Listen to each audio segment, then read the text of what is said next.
नमस्कार, मैं अजय आपका स्वागत करता हूं और आप देख रहे हैं न्यूज आप तक 24 मध्य प्रदेश का हिंदी न्यूज चैनल। चलिए देखते हैं मध्य प्रदेश की 25 मुख्य खबरों को, लेकिन उससे पहले कमेंट करके हमें बताइए कि आप न्यूज किस जिले से देख रहे हैं। साथ ही वीडियो को लाइक, शेयर और चैनल को सब्सक्राइब करना ना भूलें। हमारे फेसबुक पेज को भी फॉलो करना ना भूलें, जिसका लिंक डिस्क्रिप्शन बॉक्स में दिया गया है। सीएम डॉक्टर मोहन यादव ने दिए निर्देश, जमीन की कीमत और रजिस्ट्री की दर में ज्यादा अंतर न हो। मध्य प्रदेश में राजस्व बढ़ाने के लिए नवाचार अपनाएं। अन्य राज्यों के अच्छे प्रयासों को अपनाने के साथ राज्य की परिस्थितियों के अनुसार अधिक प्रभावी कार्य योजना बनाने के लिए विषय विशेषज्ञों की सलाह ली जाए। राजस्व प्राप्तियां बढ़ाने के लिए ईमानदारी से काम हो। यह भी देखा जाए कि भूमि के वास्तविक मूल्य और जिस दर पर रजिस्ट्री हो रही है उसमें अधिक अंतर न हो। प्रदेश के जिन स्थानों पर दरों में अधिक असमानता है वहां दरों को समायोजित किया। यह निर्देश मुख्यमंत्री डॉक्टर मोहन यादव ने राजस्व से संबंधित विभागों के अधिकारियों की मुख्यमंत्री आवास स्थित कार्यालय में हुई बैठक में दिए। मुख्यमंत्री ने कहा कि आबकारी से जुड़ी गतिविधियों में जो राजस्व की हानि होती है उसे रोकने और नियमानुसार सामग्री का विक्रय सुनिश्चित करने के लिए आकस्मिक निरीक्षण बढ़ाए जाएं। रतलाम के सीएम राइस ने दुनिया के टॉप 10 स्कूलों में बनाई जगह। मध्य प्रदेश के किसी सरकारी स्कूल ने पहली बार देश ही नहीं विश्व के 100 देशों के स्कूलों के साथ प्रतिस्पर्धा करते हुए उन्हें पछाड़ दिया है। यह है रतलाम जिले में बिनोबा नगर स्थित CM Rise school. The world's best school prize 2024 में टॉप 10 स्कूलों में चौथा स्थान हासिल किया है। स्कूलों के लिए अंतर्राष्ट्रीय स्तर पर प्रतिष्ठित शिक्षा पुरस्कारों में शामिल इस पुरस्कार के लिए प्रतियोगिता हर साल यूएसए की प्रतिष्ठित संस्था टी फॉर एजुकेशन आयोजित करती है। 9वीं और 11वीं की परीक्षा किताब खोलकर दे सकेंगे छात्र। सीबीएसई कर रहा बड़े बदलाव की तैयारी। सीबीएसई के छात्रों के लिए जरूरी खबर है। बोर्ड परीक्षाओं में बदलाव करने वाला है। सीबीएसई ने फैसला किया है कि 9वीं और 11वीं की परीक्षा ओपन बुक आयोजित की जाएगी। 10वीं और 12वीं के छात्रों को शामिल नहीं किया गया है। कुछ चुनिंदा स्कूलों में यह परीक्षा पायलट प्रोजेक्ट के तौर पर शुरू की जाएगी। इसमें विद्यार्थियों द्वारा लिया गया न्यूनतम समय, रचनात्मक और हितधारकों की अवधारणाओं का मूल्यांकन किया जाएगा।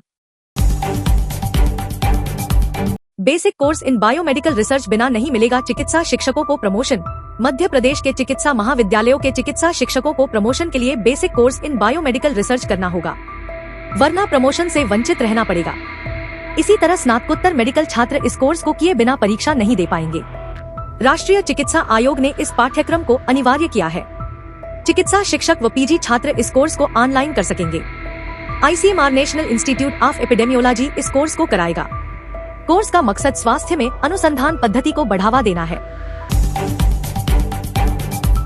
पदवृद्धि की मांग को लेकर सड़क पर उतरे प्रतीक्षा सूची में शामिल शिक्षक। DPI के सामने किया प्रदर्शन। उच्च माध्यमिक शिक्षक वर्ग 1 पात्रता परीक्षा 2023 की परीक्षा के प्रतीक्षा सूची में शामिल चयनित अभ्यर्थियों ने शिक्षकों की भर्ती में पदवृद्धि की मांग को लेकर गुरुवार को राजधानी की सड़क पर प्रदर्शन किया। चयनित शिक्षकों की मांग है कि सरकारी स्कूलों में वर्ग 1 के जो पद खाली हैं, उनके विरुद्ध भर्तियां की जाए। उन्होंने उच्च माध्यमिक शिक्षक भर्ती 2023 में पदवृद्धि की मांग की, जिससे सरकारी स्कूलों में बच्चों को उच्च गुणवत्तायुक्त शिक्षा मिल सके। पूंजी नहीं है तो भी शुरू कर सकेंगे बिजनेस। ये सरकारी योजना करेगी मदद, ऐसे मिलेगा लाभ। किसी भी व्यापार को शुरू करने के लिए पूंजी अनिवार्य है। कई बार तमाम प्रयास करने के बाद भी पर्याप्त पैसा जमा नहीं हो पाता। साथ ही बैंक से लोन लेने के लिए भी लंबी प्रोसेस से होकर गुजरना पड़ता है। ऐसी स्थिति में सरकार की एक योजना आपकी काफी मदद कर सकती है। इसमें न सिर्फ आपको आसानी लोन मिल सकता है, बल्कि इसके लिए कोई फीस भी नहीं चुकाना पड़ती। दरअसल व्यापार शुरू करने का सपना संजो रहे व्यापारियों के लिए केंद्र सरकार द्वारा प्रधानमंत्री मुद्रा योजना चलाई जा रही है। केंद्र सरकार द्वारा साल 2015 में मुद्रा योजना की शुरुआत की गई थी। इस योजना के तहत आवेदक को 3 कैटेगरी में 50,000 से लेकर 10 लाख रुपए तक का लोन दिया जाता है। खास बात यह है कि इसमें व्यापारियों को कुछ भी गिरवी नहीं रखना पड़ता। मध्य प्रदेश प्रीमियर लीग का रोमांच कल से, टीमें अभ्यास में जुटी। शहर में नवनिर्मित शंकरपुर स्टेडियम प्रदेश की पहली Madhya Pradesh premiere league Scindia cup की मेजबानी के लिए दुल्हन की तरह सज-धज कर तैयार हो रहा है। 15 से 23 जून तक आयोजित लीग के शुभारंभ शनिवार में सिर्फ एक दिन बचा है और अधिकांश काम अंतिम दौर में है। लीग का रोमांच का लुत्फ उठाने के लिए स्टेडियम में प्रवेश निःशुल्क रखा है। वहीं गुरुवार को स्टेडियम में वीवीआईपी, वीआईपी, गणमान्य नागरिक, मीडिया और आम दर्शकों के प्रवेश के लिए कुल 6 गेट बनाए गए हैं। गेट क्रमांक 1 से वीवीआईपी और वीआईपी एवं गेट क्रमांक 2 से मीडिया व गणमान्य नागरिक प्रवेश करेंगे। शंकरपुर रोड की तरफ बने गेट क्रमांक 3, 4, 5 व 6 से आम दर्शकों को सीधे स्टैंड जा सकेंगे। चूंकि लीग के शुभारंभ के साथ साथ स्टेडियम के नामकरण कार्यक्रम भी है, इसको देखते हुए आम दर्शकों को शाम 4:30 बजे से स्टेडियम में प्रवेश दिया जाएगा। देवी अहिल्या विश्वविद्यालय की बैठक में फीस बढ़ाने पर उठे सवाल, सदस्य बोले कोर्स में एडमिशन पर पड़ेगा असर। MBA पर्चा आउट प्रकरण के अलावा देवी अहिल्या विश्वविद्यालय की कार्य परिषद बैठक में करीब 15 मुद्दों पर सदस्यों ने चर्चा की, जिसमें पाठ्यक्रम और हॉस्टल की फीस वृद्धि को प्राथमिकता दी गई। 5 साल बाद विश्वविद्यालय की फीस समिति ने यूनिवर्सिटी टीचिंग डिपार्टमेंट UTD से संचालित पाठ्यक्रमों की फीस बढ़ाने पर जोर दिया। समिति ने 10 से 12% फीस वृद्धि की अनुशंसा की। इस पर अधिकांश सदस्यों ने आपत्ति उठाई। उन्होंने तर्क दिया कि कुछ विभागों को छोड़कर बाकी विभागों से संचालित पाठ्यक्रम में पहले ही प्रवेश कम होते हैं। ऐसे में फीस बढ़ाएंगे तो पाठ्यक्रम की सीटें खाली रहेंगी। इससे विभागों को और ज्यादा नुकसान होगा।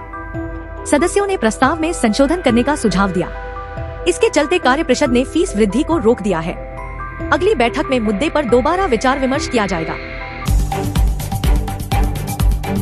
रतनगढ़ माता मंदिर जा रहे श्रद्धालुओं से भरी ट्रैक्टर ट्राली पलटी, 5 लोगों की मौत, 17 घायल। रतनगढ़ माता मंदिर पर जवारे चढ़ाने जा रहे श्रद्धालुओं से भरी ट्रैक्टर ट्राली शुक्रवार अलसुबह अनियंत्रित होकर पुलिया के नीचे जा गिरी। इस घटना में 2 महिलाएं एवं 3 किशोरियों की मौत हुई है, जबकि 17 लोग घायल हुए हैं। 98 निजी DLED कॉलेजों में नहीं मिला प्रवेश।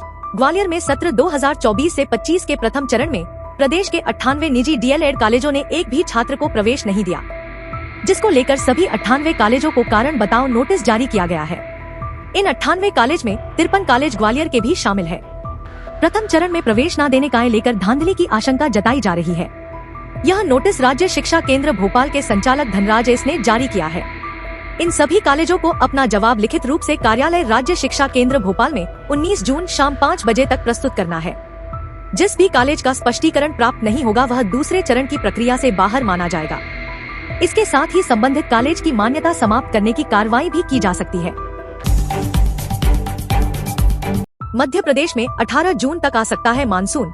इंदौर, भोपाल, जबलपुर, उज्जैन, सागर और शहडोल संभाग में बारिश के आसार। दक्षिण पश्चिम मानसून धीरे धीरे आगे बढ़ रहा है।